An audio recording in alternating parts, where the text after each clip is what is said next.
So good morning guys और आपके क्रिक exam channel में आप सभी का स्वागत है। तो आज के इस वीडियो में 18 अक्टूबर के इंपॉर्टेंट करंट अफेयर्स को हम लोग कवर करेंगे। तो हमारा पहला प्रश्न क्या है, हाल ही में 2020 का wild life photographer of the year किसे चुना गया? तो आंसर होगा सर्गेई गोर्शकोव को। तो सर्गेई गोर्शकोव, इन्होंने रशिया में एक पेड़ को गले लगाने वाली बाघिन की तस्वीर के लिए 2020 का वाइल्ड लाइफ फोटोग्राफी अवार्ड जीता है और इस फोटो का टाइटल था आलिंगन। तो इनका नाम आपको याद रखना है, सर्गेई गोर्शकोव। बाकी साई एवरा, अभी शस्त्र रामानुजन पुरस्कार जीता था इन्होंने। बाकी मारिके लुकास रिजने वर्ल्ड अंतरराष्ट्रीय बुकर पुरस्कार जीता था इन्होंने। और इस साल का अंतरराष्ट्रीय बुकर पुरस्कार जीतने वाली सबसे कम उम्र की लेखक बनी थी ये नीदरलैंड से थी। मैरी जॉर्डन की बात करेंगे तो लेखक हैं ये। इन्होंने जो डोनाल्ड ट्रंप की वाइफ है ना, मेलानिया ट्रंप, उनके ऊपर एक बुक लिखी थी जिसका नाम है the art of her deal, the untold story of Melania Trump. तो ये इंपॉर्टेंट क्वेश्चन रहेगा, इसको याद रखना। बढ़ते आगे। फिर है हाल ही में द बैटल ऑफ बिलोंगिंग नाम की बुक को किसने लिखा है? तो आंसर होगा शशि थरूर ने। तो प्रसिद्ध लेखक और राजनीतिज्ञ है ये शशि थरूर, और इन्होंने अभी अपनी एक नई बुक लिखी है जिसका नाम है द बैटल ऑफ बिलोंगिंग। इसे इसी साल नवंबर में रिलीज किया जाएगा। और आपको याद होगा इनकी एक और बुक आई थी जिसका नाम था why I am a Hindu, और उसी बुक का विस्तार है ये द बैटल ऑफ बिलोंगिंग नाम की बुक। बाकी निरुपमा यादव, इन्होंने भी अभी एक बुक लिखी थी जिसका नाम है विशेष कोड टू विन। और विकास खन्ना ये शेफ हैं और इन्होंने बुक लिखी किचन टू ग्रेटिट्यूड नाम से। और चेतन भगत ने लिखी थी कौन सी बुक अभी? One arranged murder. बढ़ते आगे। फिर है हाल ही में जारी ग्लोबल हंगर इंडेक्स 2020 में भारत की रैंक क्या है? तो आंसर होगा 94। तो अभी हाल ही में जारी ग्लोबल हंगर इंडेक्स 2020 में भारत 94 नंबर पर है। पिछले साल आपको याद होगा भारत इस लिस्ट में 102 नंबर पे था और इस बार है 94 नंबर पे। आपको बता दूं कि यह हंगर इंडेक्स देश के लोगों को खाने में मिलने वाली कैलोरीज के आधार पर तैयार किया जाता है और इसका लक्ष्य ये है कि 2030 तक पूरा विश्व जीरो हंगर हो जाए, मतलब सभी को पौष्टिक आहार मिले। अब भारत तो 94 नंबर पर है। अब आप पूछो कि टॉप पे कौन है? तो देखो टॉप पे कोई नहीं है। एक्चुअली यहाँ पे स्कोर के बेसिस पे उनको रैंकिंग दी गई है। तो टॉप पे 17 देश हैं जिन्होंने 5 से कम स्कोर किया है और उन 17 देशों को ही टॉप पे रखा है, 1 से लेकर 17 तक। तो आप किसी एक टॉप पे किसी एक कंट्री का नाम नहीं बता सकते हो, तो आप तो इंडिया का नाम याद रखो, इंडिया ही पूछा जाएगा अगर आपसे पूछा जाएगा तो। 94 नंबर है भारत। बढ़ते आगे। फिर है हाल ही में अंतरराष्ट्रीय गरीबी उन्मूलन दिवस, ये कब मनाया गया? तो आंसर होगा 17 अक्टूबर को। तो हर साल 17 अक्टूबर को ये अंतरराष्ट्रीय गरीबी उन्मूलन दिवस के रूप में मनाया जाता है। इंग्लिश में बोलेंगे तो international day for the eradication of poverty. और इसे मनाने का उद्देश्य है दुनिया भर में विशेष रूप से विकासशील देशों में गरीबी और उन्मूलन की आवश्यकता के बारे में जागरूकता बढ़ाना।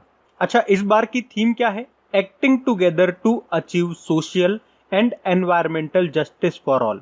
अब इंपॉर्टेंट डे वाला क्वेश्चन है, तो चलिए अक्टूबर में जितने भी इंपॉर्टेंट डेज हमने मनाए हैं मैं आपको एक बार रिवाइज करवाता हूँ। अगर आपको याद है तो साथ में बोलते हुए चलना। 1 अक्टूबर को हमने मनाया था international day of older person, वृद्ध व्यक्तियों का अंतर्राष्ट्रीय दिवस। और 1 अक्टूबर को वर्ल्ड वेजिटेरियन डे और इंटरनेशनल कॉफी डे मनाया था। 2 अक्टूबर को international day of non violence, अंतर्राष्ट्रीय अहिंसा दिवस मनाया। 5 अक्टूबर को एक तो वर्ल्ड टीचर डे मनाया था और एक वर्ल्ड हैबिटेट डे, विश्व आवास दिवस मनाया। और 4 से 10 अक्टूबर तक वर्ल्ड स्पेस वीक हमने मनाया। 7 अक्टूबर को वर्ल्ड कॉटन डे, विश्व कपास दिवस मनाया। 8 अक्टूबर को इंडियन एयरफोर्स डे मनाया। 9 अक्टूबर को वर्ल्ड पोस्ट डे मनाया, विश्व डाक दिवस। और 9 से लेकर 15 अक्टूबर तक हमने राष्ट्रीय डाक सप्ताह मनाया था। 10 अक्टूबर को विश्व प्रवासी पक्षी दिवस, वर्ल्ड माइग्रेटरी बर्ड डे मनाया। एक्चुअली साल में 2 बार मनाते हैं इसको, तो इस साल हमने 9 मई और 10 अक्टूबर को मनाया ये। और 10 अक्टूबर को ही वर्ल्ड मेंटल हेल्थ डे, विश्व मानसिक स्वास्थ्य दिवस मनाया। फिर 11 अक्टूबर को अंतर्राष्ट्रीय बालिका दिवस मनाया। 12 अक्टूबर को विश्व गठिया दिवस, वर्ल्ड आर्थराइट डे।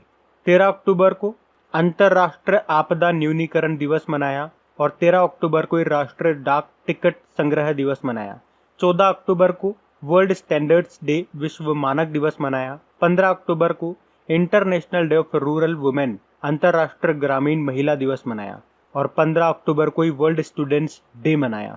इसके अलावा 15 अक्टूबर को हमने ग्लोबल हैंड वॉशिंग डे भी मनाया।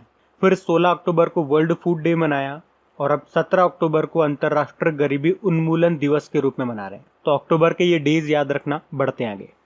और गाइज, अगर वीडियो आपको अच्छा लग रहा है तो प्लीज इसे लाइक करते हुए चलना। देखिए आप लोगों ने अभी लाइक किया है या नहीं किया है। नहीं किया है तो अभी इसको लाइक कर दीजिए, लास्ट तक आप लोग भूल जाओगे मैं कह रहा हूँ। और हाँ, इसे शेयर भी जरूर कर देना अपने दोस्तों के साथ में। और अगर आप में से कोई स्टूडेंट इस चैनल को फर्स्ट टाइम देख रहा है तो आप इस चैनल को सब्सक्राइब कर सकते हैं। सब्सक्राइब करने के बाद में पास में बेल आइकन को जरूर प्रेस कीजिएगा ताकि आगे के आपको नोटिफिकेशन मिलते रहें, ताकि आपसे कोई भी वीडियो मिस न हो। बेल आइकन को प्रेस करना जरूरी है। चलिए बढ़ते हैं आगे। फिर है, हाल ही में इंडियन बैंक्स एसोसिएशन के चेयरमैन के रूप में किसे नियुक्त किया गया? तो आंसर होगा राज किरण रॉय को। तो ये यूनियन बैंक ऑफ इंडिया के एमडीसीओ हैं राज किरण रॉय, और अभी इन्हीं को इंडियन बैंक्स एसोसिएशन के चेयरमैन के रूप में नियुक्त किया गया है। और ये किनका स्थान लेंगे? अभी तक जो एसबीआई के चेयरमैन थे रजनीश कुमार, उनका ये स्थान लेंगे। अच्छा, एसबीआई के अब वर्तमान में नए चेयरमैन कौन बन गए हैं? दिनेश कुमार खारा। और अभी दिनेश कुमार खारा को ही इंडियन बैंक्स एसोसिएशन का डेप्यूटी चेयरमैन बनाया गया है। तो ये भी याद रखना। बाकी इंडियन बैंक्स एसोसिएशन की बात करेंगे, स्थापना 1946 में हुई, मुंबई में हेडक्वार्टर है और इसके सीईओ हैं सुनील मेहता। बाकी विशाल वी शर्मा, अभी यूनेस्को में भारत के स्थायी प्रतिनिधि इनको नियुक्त किया गया, कल ही पड़ा था। अतनु कुमार दास, ये तो आपके बैंक ऑफ इंडिया के एमडीसीओ हैं और अभी जनरल कॉर्पोरेशन ऑफ इंडिया का डायरेक्टर इनको बनाया गया था। तो इस प्रश्न से राज किरण रॉय का नाम याद रखना। बढ़ते हैं आगे। फिर है, कौन सा राज्य राष्ट्रीय रग्बी टीमों को स्पॉन्सर करेगा? प्रायोजित करेगा मतलब स्पॉन्सर करेगा। तो आंसर होगा उड़ीसा। तो उड़ीसा सरकार अगले 3 सालों के लिए भारतीय राष्ट्रीय रग्बी टीम को स्पॉन्सर करेगी और खिलाड़ियों को हाई परफॉर्मेंस ट्रेनिंग और कंडीशनिंग की सुविधा भी देगी। अच्छा, इसी तरह से आपको याद होगा एक आध साल पहले हमने पढ़ा था, उड़ीसा जो है हमारी हॉकी टीम को भी स्पॉन्सर कर रही है 5 सालों के लिए। अब बात उड़ीसा की है तो ये रहा मैप में उड़ीसा। कैपिटल इसकी भुवनेश्वर है। मुख्यमंत्री है नवीन पटनायक और गवर्नर है गणेशी लाल और यहाँ के चीफ जस्टिस है मोहम्मद रफीक। अभी आपको याद होगा उड़ीसा सरकार ने Sujal drink from tap mission योजना शुरू की थी। उसके अलावा गरिमा योजना शुरू की थी और अमृत योजना रैंकिंग में टॉप किया था उड़ीसा ने। उसके अलावा उड़ीसा सरकार ने किन्नरों यानी कि ट्रांसजेंडर्स को मधु बाबू पेंशन योजना में शामिल किया और सरकारी भूमि की सुरक्षा के लिए स्पेस टेक्नोलॉजी और आर्टिफिशियल इंटेलिजेंस का उपयोग करने वाला पहला राज्य बना उड़ीसा। और उड़ीसा सरकार ने हरित आवरण बढ़ाने के लिए सबुजा उड़ीसा पहल की शुरुआत की और भूमिहीन किसानों को लोन देने के लिए बलराम योजना भी शुरू की। उसके अलावा जनजातीय हॉस्टल्स के लिए आईएसओ सर्टिफिकेट पाने वाला ये पहला राज्य बना। और आपको याद रखना है 2023 में जो आपके हॉकी वर्ल्ड कप होंगे ना, ये उड़ीसा के भुवनेश्वर और राउरकेला में होंगे। उसके अलावा कुछ और मैं बताऊं तो एक विशेष आजीविका हस्तक्षेप योजना भी इसने शुरू की थी और बंदे उत्कल जननी को स्टेट सॉन्ग का दर्जा भी मिला है, जिसको लिखा था के लक्ष्मीकांता महापात्रा ने। और ये जो आप देख रहे हो ये भारत की सबसे बड़ी और दुनिया की दूसरी सबसे बड़ी खारे पानी की तटीय झील है, जिसको कहते हैं चिल्का लेक। एक बार एग्जाम में पूछा गया था बाराबती स्टेडियम कहाँ पर है, तो कटक उड़ीसा में है। और ये भी प्रश्न आ चुका है कि लॉन्गेस्ट डैम ऑफ इंडिया कौन सा है, तो हीराकुड डैम है, ये आपका महानदी पर बना हुआ है। और ये वाला प्रश्न भी आ चुका है, ब्लैक पगोडा टेम्पल ये किसको कहते हैं? कोणार्क सन टेम्पल को कहते हैं। तो ये याद रखना। बढ़ते आगे। फिर है, हाल ही में इंटरनेशनल वेटलिफ्टिंग फेडरेशन ने किसे अपना अंतरिम अध्यक्ष के रूप में नियुक्त किया? तो आंसर होगा डॉक्टर माइकल ईरानी को। तो अभी इंटरनेशनल वेटलिफ्टिंग फेडरेशन ने डॉक्टर माइकल ईरानी को अपने इंटरिम प्रेसिडेंट के रूप में नियुक्त किया है। बाकी पीएस रानीपसे यह भी सीआरपीएफ के नए डायरेक्टर जनरल बने। पी प्रवीण सिद्धार्थ आप जानते ही हो, राष्ट्रपति रामनाथ कोविंद जी के नए सचिव बने थे। और जो ये केनिची आयुकावा हैं, ये वैसे तो मारुति सुजुकी के एमडीसीओ हैं, लेकिन अभी इनको society of Indian automobile manufacturers का नया अध्यक्ष भी बनाया गया है। अच्छा, यहाँ तो हम बात कर रहे हैं इंटरनेशनल वेटलिफ्टिंग फेडरेशन की। आप मुझे बता सकते हो क्या इंडियन वेटलिफ्टिंग फेडरेशन के प्रेसिडेंट कौन है? तो आंसर होगा बीरेंद्र प्रसाद बैश्या। और इस इंटरनेशनल वेटलिफ्टिंग फेडरेशन का याद रख लो आप, हेडक्वार्टर कहाँ पर है? बुडापेस्ट हंगरी में है। बढ़ते हैं आगे। फिर है, हाल ही में कौन सा राज्य या union territory my town my pride कार्यक्रम को शुरू करेगा? तो आंसर होगा जम्मू कश्मीर। तो अभी हमारे जम्मू कश्मीर के जो उपराज्यपाल लेफ्टिनेंट गवर्नर हैं मनोज सिन्हा, उन्होंने 19 अक्टूबर से माई टाउन माई प्राइड नाम से एक आंदोलन शुरू करने की घोषणा की है, जो शहरी क्षेत्रों में बैक टू विलेज कार्यक्रम की तर्ज पर शासन प्रदान करने के लिए है। तो इस कार्यक्रम के 3 प्रमुख उद्देश्य हैं: कस्बों में सार्वजनिक पहुंच प्रदान करना, जमीनी लोकतंत्र को मजबूत करना और दरवाजे पर सेवा प्रदान करना। अब जम्मू कश्मीर की बात करेंगे तो मैंने आपको बताया अभी वर्तमान में इसके लेफ्टिनेंट गवर्नर है मनोज सिन्हा, और वैसे अभी इनके प्रधान सचिव कौन बने थे? नीतीश्वर कुमार बने थे। और इनसे पहले जो लेफ्टिनेंट गवर्नर थे वो थे गिरीश चंद्र मुर्मू, जो कि जम्मू कश्मीर के पहले लेफ्टिनेंट गवर्नर थे। वैसे अभी वो 14वें नंबर के CAG controller and auditor general बन चुके हैं। जम्मू कश्मीर से कुछ और पॉइंट मैं आपको बताता हूँ। अभी मनोज सिन्हा ने ही जम्मू कश्मीर प्रशासनिक सेवा अधिकारियों के लिए ऑनलाइन पोर्टल स्पैरो को लॉन्च किया था, और जम्मू कश्मीर ने कश्मीरी केसर के व्यापार को बढ़ाने के लिए ई नीलामी पोर्टल को शुरू किया था। अभी कश्मीरी केसर को GI टैग मिल चुका है, ये तो आप जानते ही हो। उसके अलावा जम्मू कश्मीर में आपको एक टनल मिलेगा जिसका नाम पहले था चेनानी नाशेरी सुरंग, लेकिन उसका नाम बदलकर अभी डॉक्टर श्यामा प्रसाद मुखर्जी के नाम पर रख दिया गया। और जम्मू कश्मीर में 6.5 किलोमीटर लंबी जेड मोड सुरंग भी बनाई जाएगी। अच्छा, जम्मू कश्मीर हाईकोर्ट की चीफ जस्टिस कौन है? गीता मित्तल है, जम्मू कश्मीर की पहली महिला चीफ जस्टिस। बढ़ते आगे।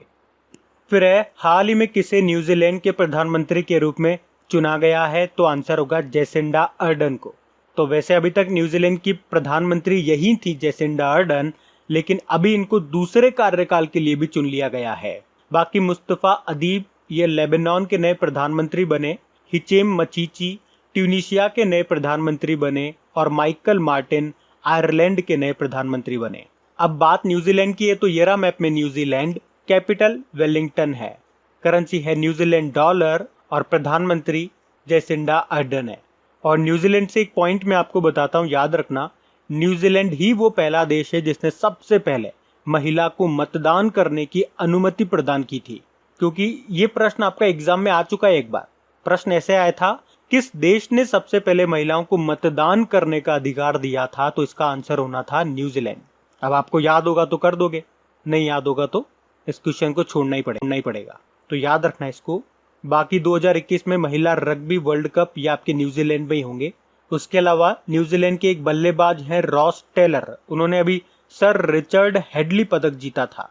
और आपको याद होगा ओपन बजट सर्वेक्षण 2019 जो आया था, तो उसमें बजट पारदर्शिता व जवाबदेही के मामले में भारत तो 53 नंबर पे था, लेकिन टॉप पे यही था न्यूजीलैंड। और अभी न्यूजीलैंड के क्रिकेटर हैं लियो कार्टर, ये 1 ओवर में 6 छक्के लगाने वाले 7वें नंबर के क्रिकेटर बने दुनिया में। बढ़ते आगे। फिर है, हाल ही में राष्ट्रीय सुरक्षा गार्ड का 36वां स्थापना दिवस कब मनाया गया? तो आंसर होगा 16 अक्टूबर को। तो नेशनल सिक्योरिटी गार्ड का स्थापना दिवस हम मनाते हैं 16 अक्टूबर को, और ये इसका 36वां स्थापना दिवस है। एक्चुअली इसकी स्थापना हुई थी 16 अक्टूबर 1984 में। याद रखना, ये जो नेशनल सिक्योरिटी गार्ड है इसे ही हम ब्लैक कैट के रूप में जानते हैं। और इसका बात करेंगे, नेशनल सिक्योरिटी गार्ड का हेडक्वार्टर मिलेगा नई दिल्ली में। वर्तमान में इसके डायरेक्टर जनरल वैसे इसी साल नए बने थे, ये क्या नाम है? अनूप कुमार सिंह। और इसका आदर्श वाक्य है सर्वत्र सर्वोत्तम सुरक्षा। पढ़ते हैं आगे। फिर है, हाल ही में अभी किस देश के तेज गेंदबाज उमर गुल ने क्रिकेट के सभी फॉर्मेट से संन्यास की घोषणा कर दी है? तो आंसर होगा पाकिस्तान। तो अभी पाकिस्तान के जो तेज गेंदबाज हैं उमर गुल, उन्होंने क्रिकेट के सभी फॉर्मेट से संन्यास की घोषणा कर दी है। अब पाकिस्तान की बात है तो ये रहा मैप में पाकिस्तान। कैपिटल इस्लामाबाद है, करेंसी है पाकिस्तानी रुपया, और प्रेसिडेंट है RF अलवी, और प्रधानमंत्री हैं इमरान खान। भारत और पाकिस्तान के बीच की जो ये बॉर्डर लाइन है उसे कहते हैं रेड क्लिफ लाइन। अभी आपको याद होगा फाइनेंशियल एक्शन टास्क फोर्स ने पाकिस्तान को एनहांसमेंट फॉलो अप सूची में रखा है। उसके अलावा पाकिस्तानी सेना में पहली महिला लेफ्टिनेंट जनरल अभी कौन बनी? निगार जोहर बनी। उसके अलावा ट्रांसजेंडर महिला को संयुक्त राष्ट्र प्रतिनिधिमंडल में शामिल करने वाला पहला देश बना पाकिस्तान, और उन ट्रांसजेंडर महिला का नाम है आयशा मुगल। अगर मैं आपसे पूछूं पाकिस्तान में हिंदू समुदाय की पहली महिला जज कौन बनी थी? सुमन कुमारी आंसर कर देना। और अभी पाकिस्तान एयरफोर्स के पहले हिंदू पायलट कौन बने? राहुल देव आंसर कर देना। फिर है हाल ही में सुप्रीम कोर्ट ने पराली जलाने से रोकने के लिए किसकी अध्यक्षता में एक आयोग का गठन किया? तो आंसर होगा मदन बी लोकुर। तो अभी सुप्रीम कोर्ट ने राष्ट्रीय राजधानी और आसपास के क्षेत्र में प्रदूषण के बढ़ते स्तर को रोकने के लिए पंजाब, हरियाणा और उत्तर प्रदेश राज्यों में पराली जलाने से रोकने के लिए सुप्रीम कोर्ट के पूर्व जस्टिस मदन बी लोकुर की अध्यक्षता में एक निगरानी समिति का गठन किया है। तो ये जो नई समिति है ये पराली जलाने से रोकने के लिए आवश्यक कदम उठाएगी। पराली मतलब क्या होता है? जैसे खेत में फसल करी, उसके बाद जो उसका कचरा बच जाता है तो किसान उनको जला देते हैं और उससे पॉल्यूशन होता है। तो जो कचरा होता है उसे ही कहते हैं पराली। बाकी SI पद्मावती, इनका नाम आपको याद होना चाहिए। ये भारत की पहली महिला हृदय रोग विशेषज्ञ थी और इनका भी निधन भी हो गया था। प्रदीप कुमार जोशी आप जानते ही हो, UPSC के अध्यक्ष बने और Dilip Oman steel authority of India के अध्यक्ष बने। तो अब बात करेंगे कल के वीडियो में पूछे गए प्रश्न के उत्तर की। तो कल के वीडियो में आपसे पूछा था कि नेपाल सरकार के द्वारा general of the Nepal army की मानद रैंक देकर किसको सम्मानित किया जाएगा? तो आंसर होगा हमारे आर्मी चीफ मनोज मुकुंद नरवणे को। आप सभी ने प्रश्न का बिल्कुल सही उत्तर दिया है। और गाइज अगर वीडियो अच्छा लगा हो, मेरी मेहनत अच्छी लगी हो, तो कम से कम इस वीडियो को अपने एक फ्रेंड के साथ अपने एक स्टडी ग्रुप में शेयर जरूर करना और हाँ, इसे लाइक करना मत भूलना। तो गाइज इन सभी क्वेश्चंस का क्विज बना करके मैंने एप्लीकेशन पे अपलोड कर दिया है। तो अगर आपने वीडियो बिल्कुल ध्यान से देख लिया है तो वहां जाइए और इन सभी क्वेश्चंस का आप प्रैक्टिस लगा लीजिए ताकि ये सारे क्वेश्चंस आपको अच्छी तरीके से याद हो जाए। और जो नए स्टूडेंट इसे पहली बार देख रहे हैं, आपको बता दूं कि क्विज में अब रैंकिंग फीचर भी ऐड हो चुका है।